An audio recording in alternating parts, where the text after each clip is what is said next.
CPIഎമ്മിൻ്റെ സംസ്ഥാന secretary MV Govindan master CPIഎമ്മിൻ്റെ സ്ഥാനാർത്ഥികളെ പ്രഖ്യാപിച്ചതോടുകൂടി ഇടതുപക്ഷ ജനാധിപത്യ മുന്നണിയുടെ എല്ലാ സ്ഥാനാർത്ഥികളെയും പ്രഖ്യാപിച്ചിരിക്കുകയാണ്.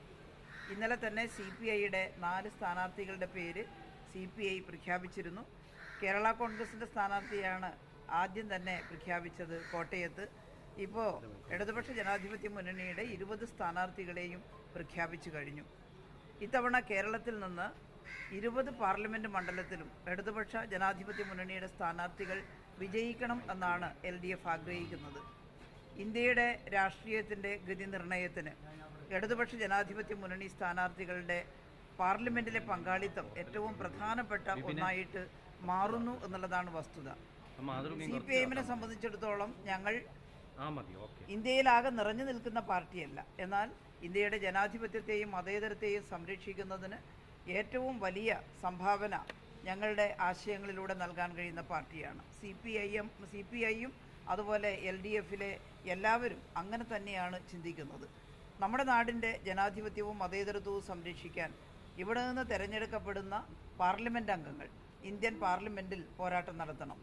കേരളത്തിൻ്റെ വികസനത്തിനും കേരളത്തിലെ ജനങ്ങളുടെ ജീവിത നിലവാരം മെച്ചപ്പെടുത്തുന്നതിനുമുള്ള എല്ലാ കാര്യങ്ങളും ഇന്ത്യൻ പാർലമെൻറ്റിൽ നമുക്ക് പ്രതിഫലിപ്പിക്കാൻ സാധിക്കണം. അതുകൊണ്ട് ഇടതുപക്ഷ ജനാധിപത്യ മുന്നണി നിർത്തിയ 20 സ്ഥാനാർത്ഥികളെയും ഈ നാട്ടിലെ ജനങ്ങൾ വിജയിപ്പിക്കണമെന്നാണ് ഞങ്ങൾക്ക് അഭ്യർത്ഥിക്കാനുള്ളത്.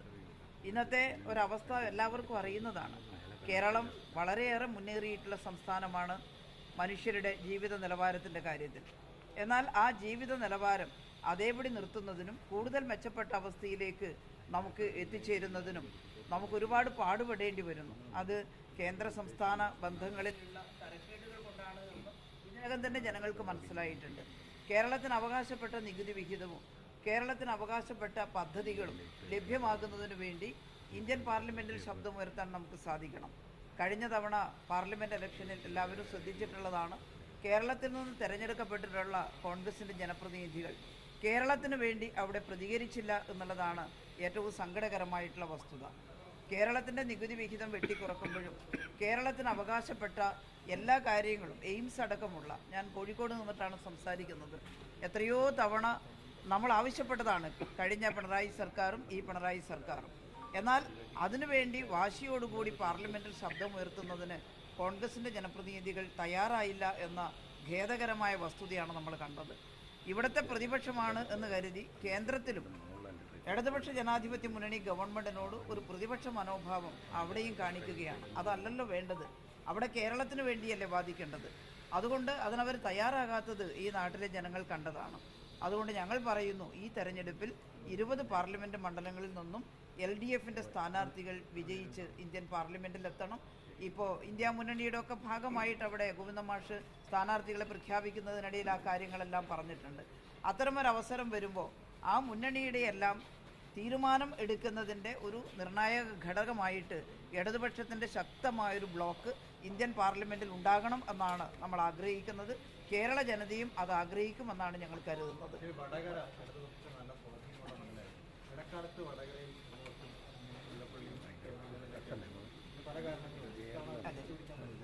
ഉറപ്പായിട്ടും ഇത്തവണ വടകര നിയോജക മണ്ഡലത്തിൽ ഇടതുപക്ഷ ജനാധിപത്യ മുന്നണി വിജയിക്കും. ഞങ്ങളുടെ പ്രവർത്തകർ മാത്രമല്ല, നിഷ്പക്ഷരായി നിൽക്കുന്ന ഒട്ടേറെ ആളുകൾ ഈ മണ്ഡലത്തിൽ നിന്ന് ഇടതുപക്ഷ ജനാധിപത്യ മുന്നണി വിജയിക്കും എന്ന രീതിയിൽ ഉറപ്പായിട്ട് സംസാരിക്കുന്നുണ്ട്. ഈ തെരഞ്ഞെടുപ്പിൽ എല്ലാ സ്ഥാനാർത്ഥികളും നിങ്ങൾ ശ്രദ്ധിച്ചിട്ടുണ്ടാകും. പ്രധാനപ്പെട്ട ഉത്തരവാദിത്തം വഹിക്കുന്ന ആളുകളെ അടക്കം ഇടതുപക്ഷ ജനാധിപത്യ മുന്നണി പാർലമെൻറ്റ് സ്ഥാനാർത്ഥികളായി നിശ്ചയിക്കുന്നത് അതിൻ്റെ ഗൗരവം മനസ്സിൽ കണ്ടുകൊണ്ട് തന്നെയാണ്. വടകര നിയോജക മണ്ഡലം ഇത്തവണ ഇടതുപക്ഷ ജനാധിപത്യ മുന്നണി വിജയിക്കുമെന്ന കാര്യത്തിൽ എനിക്ക് യാതൊരു സംശയവുമില്ല. നിഷ്പക്ഷമതികളായിട്ടുള്ള ഒട്ടേറെ ആളുകൾ ഞങ്ങളുടെ വിജയത്തിന് നല്ല പിൻബലം നൽകുന്നു എന്നുള്ളതാണ് വസ്തുത. പ്രധാനമായിട്ടും കേരളത്തിൻ്റെ വികസനവും വടകര നിയോജക മണ്ഡലത്തിൻ്റെ വികസനവുമാണ് ഞങ്ങൾ എടുക്കുന്നത്. അതോടൊപ്പം തന്നെ നമ്മുടെ രാജ്യത്തിൻ്റെ മതേതരത്വവും ജനാധിപത്യവും സംരക്ഷിക്കുക എന്നുള്ളതും ഈ തെരഞ്ഞെടുപ്പിൽ ഏറ്റവും പ്രധാനപ്പെട്ട ഘടകമായി മാറും. വടകര പാർലമെൻറ്റ് നിയോജക മണ്ഡലം ഒരുപാട് വികസന സാധ്യതകളുള്ള മണ്ഡലമാണ്.